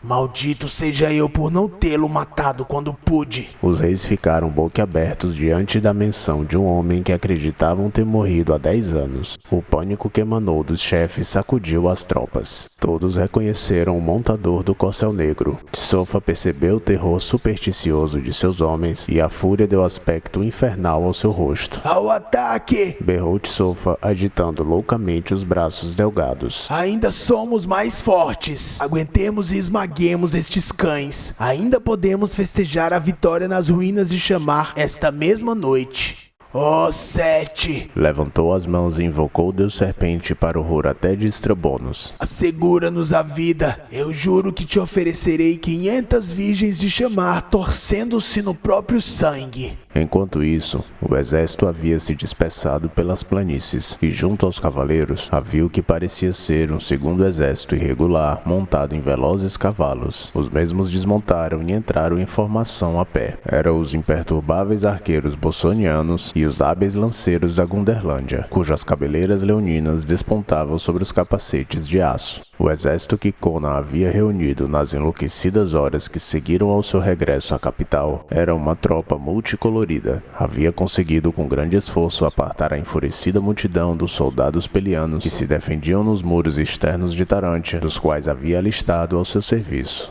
Enviou uma correspondência urgente a Trócero para que ele voltasse. Sendo o sul o núcleo do exército, ele se apressou nessa direção, varrendo toda a região em busca de recrutas e cavaleiros. Os nobres de Tarantia e os muros que a cercavam engrossaram suas fileiras, alistando gente de todas as vilas e castelos que haviam em seu caminho, mas só haviam conseguido reunir uma força significante comparado às hostes invasoras, apesar da qualidade superior do seu aço. E assim seguiram no 1900 cavaleiros com armadura, cujo grosso era composto por cavaleiros pointanianos. A infantaria era composta pelo restante dos mercenários e soldados profissionais que trabalhavam para os nobres leais, 5.000 arqueiros e 4.000 lanceiros. Esse exército avançava em ordem, indo primeiro os arqueiros, logo depois os lanceiros e, atrás deles, os cavaleiros. Arbanos arrumou suas filas para enfrentá-los, e o exército aliado deslocou-se para a frente como um cintilante oceano de aço. Aqueles que olhavam dos muros da cidade estremeceram ao ver a imensa tropa que, em força, superava enormemente os salvadores. Em primeiro lugar marchavam os arqueiros chemitas, logo depois os lanceiros cutianos e, em seguida, os cavaleiros de Estrabonos e Amauros com suas cotas de malha. O que Arbanos tentava era óbvio: utilizar os homens a pé e varrer a infantaria de Conan, abrindo assim uma brecha para lançar um poderoso ataque de sua forte cavalaria. Os chemitas começaram a atirar a mais de 360 metros, e as flechas caíram como uma chuva depois de percorrer o espaço que dividia os dois exércitos, escurecendo o sol. Os arqueiros do oeste, treinados durante milhares de anos de guerras sem trégua contra selvagens pictos, continuaram avançando impávidos, fechando fileiras à medida que seus companheiros iam caindo. Dobraram-nos várias vezes, e o arco chemita tinha maior alcance, mas o que diz respeito à precisão, os bossonianos não eram inferiores a seus inimigos e equilibravam a pura destreza o que se refere ao manejo do arco, junto à sua moral mais elevada e sua excelente armadura.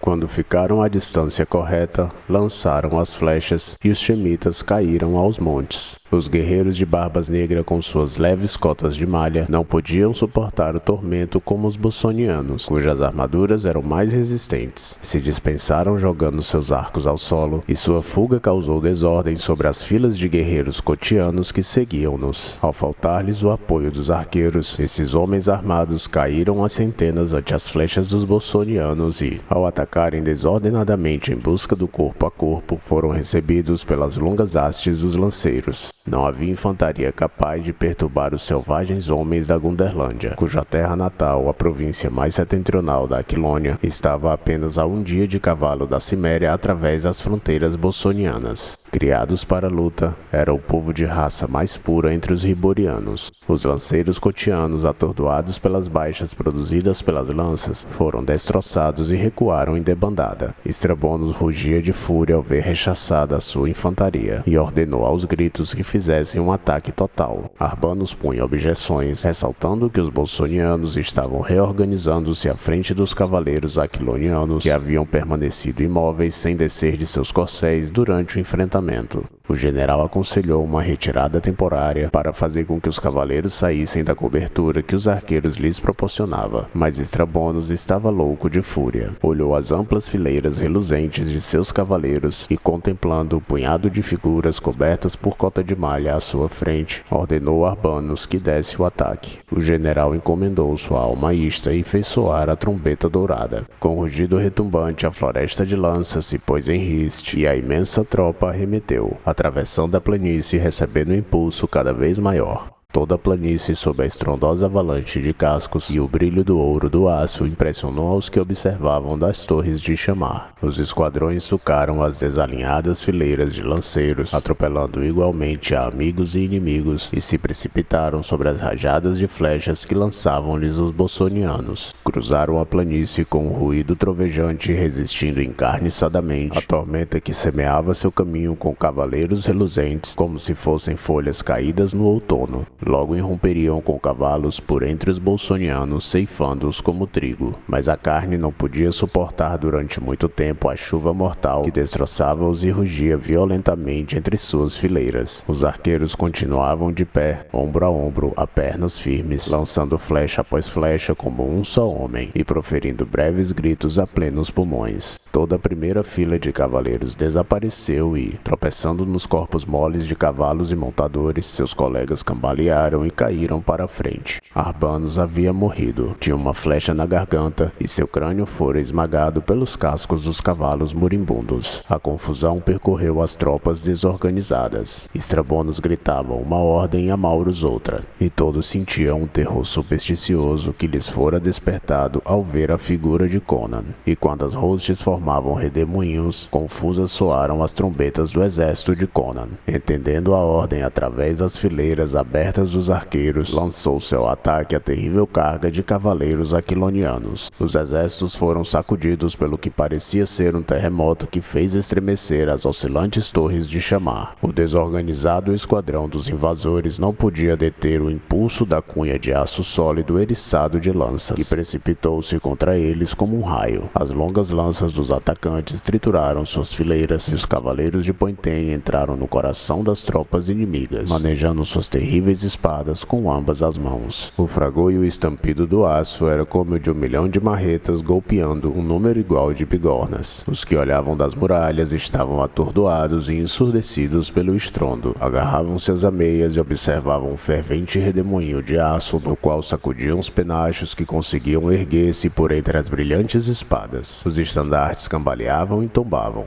Amaurus caiu e morreu sob os cascos dos cavalos com o ombro partido em dois pela espada de Próspero. As tropas dos invasores haviam cercado os 1.900 cavaleiros de Conan. Em redor dessa compacta cunha que penetrava mais e mais na formação menos compacta de seus inimigos, todos os cavaleiros de Kof e Ofir formavam redemoinhos e atacavam-na em vão. Não podiam rompê-la. Os arqueiros e lanceiros, após terem se livrado da infantaria cofiana, que fora desfeita e fugia desordenadamente desordenadamente pela planície, aproximaram-se das extremidades do campo de batalha, lançando flechas de perto e apressando-se em esfaquear e rasgar com suas lâminas as barrigueiras e ventres dos cavalos, assim como atravessando os cavaleiros com suas lanças. Enquanto isso, Conan, na ponta da cunha de aço, lançava seu bárbaro grito de guerra e brandia sua enorme espada, descrevendo brilhantes arcos mortais que faziam pouco caso das cotas de malha. Montado em seu cavalo, penetrou entre a abundância de aço retumbante de seus inimigos, e os cavaleiros de Kof fecharam as fileiras atrás dele, deixando-o isolado. Conan golpeava como um raio, penetrando violentamente entre as fileiras com força e velocidade, chegando até Estrabonos, que se encontrava pálido entre suas tropas palacianas. Naquele momento, a batalha ficou equilibrada, já que, sendo maiores suas tropas, Estrabonos ainda tinha a possibilidade de arrancar a vitória dos joelhos dos deuses. Mas, quando viu seu inimigo separado pela distância de um braço, ergueu seu machado e o atacou ferozmente. Este bateu estrondosamente sobre o elmo de Conan, arrancando faíscas, e o cimério recuou, devolvendo-lhe o golpe. A lâmina de sua espada de 90 centímetros de comprimento esmagou o capacete e o crânio de Estrabonos, fazendo com que o corcel do rei recuasse, relinchando e arremessando de sua cela um corpo flácido e desengonçado. Um imenso clamor surgiu das hostes, que hesitaram e recuaram. Trócero e suas tropas, dando estocadas furiosas, abriram um caminho em direção a Conan, e o grande estandarte de Kof veio abaixo. E então, por trás dos aturdidos e destroçados invasores, ergueu-se um imenso brado e o apelo a uma revolução descomunal. Os defensores de Shamar haviam feito uma saída desesperada, despedaçando os homens que obstruíam as portas e vagavam furiosamente entre as tendas dos sitiadores, destroçando os membros dos acampamentos, incendiando os pavilhões e derrubando as máquinas de assédio.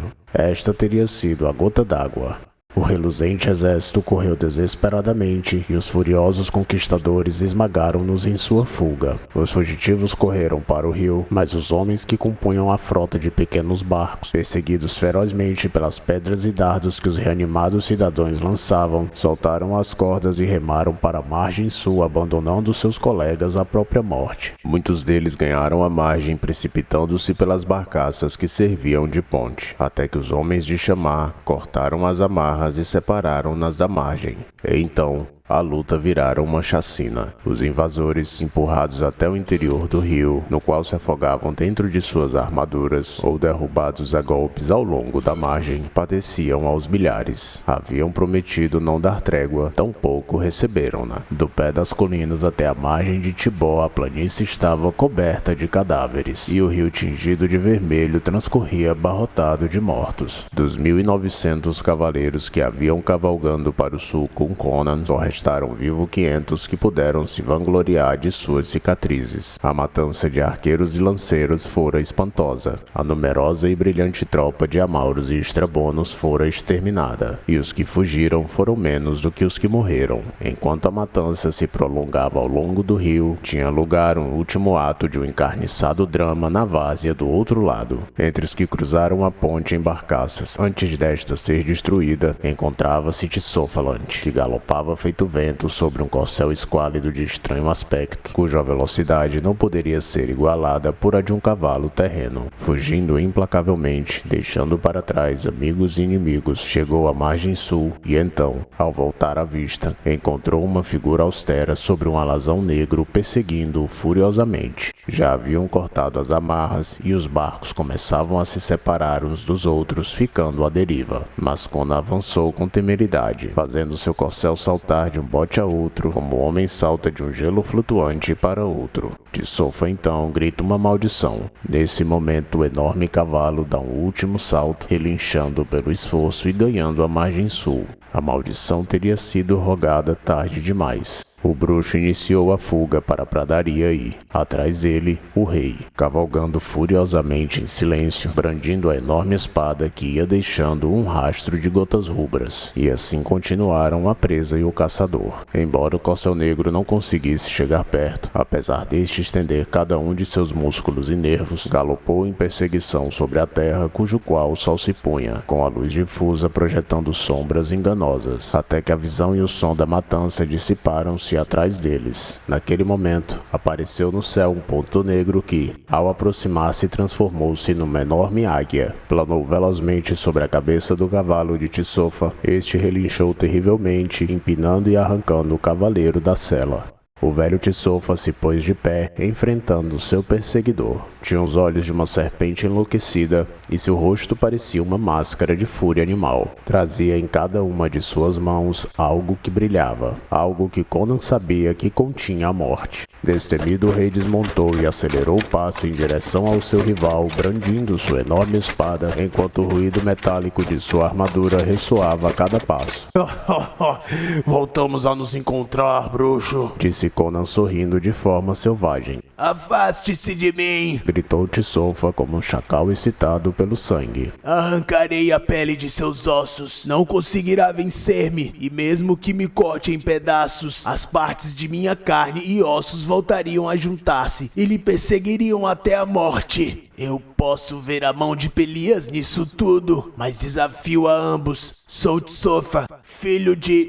E antes que terminasse, o gigante de bronze lançou-se com os olhos semicerrados e a espada na mão, ao mesmo tempo que a direita de Tiçofa avançou, e o rei evitou rapidamente algo que passou por sobre sua cabeça protegida pelo elmo. Aquilo chamuscou a areia com um brilho de fogo diabólico, e antes que Tiçofa pudesse lançar outro globo com a mão esquerda, a espada de Conan decepou-lhe o pescoço delgado. A cabeça do feiticeiro saltou dos ombros, deixando escapar um jato de sangue carmesim. A figura de túnica oscilou e finalmente desabou como um ébrio. No entanto, seus olhos enlouquecidos miraram fixamente em Conan como uma luz selvagem. A boca torceu-se num gesto sinistro e as mãos agitaram-se como que buscando a cabeça cortada. E então, com um veloz movimento de asas, algo precipitou-se do céu. Era a mesma águia que instantes atrás havia atacado o cavalo de Tiçofa. Através de um rasante, com suas poderosas garras, pegou a cabeça sanguinolenta do feiticeiro e lançou-se ao espaço. Conan emudecera de espanto, pois da garganta da águia brotou uma risada sinistra que lembrava a do bruxo Pelias. Então sucedeu-se algo horrendo, pois o corpo sem cabeça ficou de pé sobre a areia e, cambaleando, lutou de forma assustadora para dirigir-se com as mãos estendidas ao ponto negro que se afastava velozmente no céu escuro. Conan ficou petrificado até que a figura oscilante desapareceu na bruma que tingia de vermelho a pradaria. Kron! Seus poderosos ombros estremeceram. Ao diabo com as lutas entre feiticeiros. Pelias foi bom comigo, mas eu preferia não vê-lo mais. Que me traga uma espada limpa e o inimigo igualmente limpo para cravá-la nele. Maldição! O que eu não daria por uma jarra de vinho agora? Fim do conto A Cidadela Escarlate, por Robert Irving Howard.